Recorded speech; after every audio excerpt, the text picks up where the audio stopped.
Let's bring in Kristie Lu Stout from Hong Kong, a long-awaited trip to China by the WHO. What are they going to be looking for, and what assurance that they will get the cooperation they need?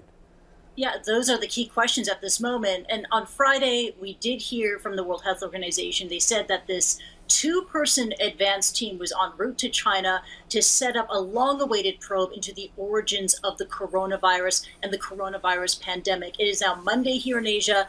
And this is what we know so far. Of this two-member team, it consists of two experts, one an expert in animal health, the other an epidemiologist or the study of diseases. And again, this is an advanced team. So the team are there in China to be able to determine the agenda and the scope and scale of a greater investigation into the origin of the coronavirus. So it is still very, very early on in this process. According to the World Health Organization, these two individuals will also try to get answers to two very critical questions. Number one, we know that the virus is found in bats, but is there an intermediate species? Was there another animal host that also helped cook up the virus? And secondly, how did this virus make that leap from animals to humans? They're going to try to figure that out. Now, this comes at a time of fraught political tension between the US and China, and the WHO stuck in between. We know that the WHO has been under fire for its relationship with China.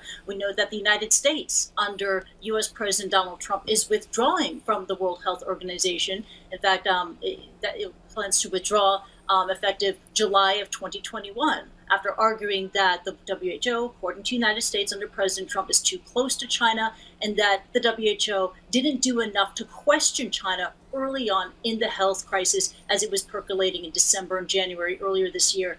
So there's a lot of scrutiny and a lot of pressure on, again, this two-person advanced WHO team in China to see whether or not they're going to get access to data, to samples, to files from Chinese authorities and Chinese scientists, as well as critically answers, just to find out what happened and what was the origin of this pandemic that, as of today, has taken the lives of over 560,000 people. Michael. Yeah, important visit. Kristie Lu Stout.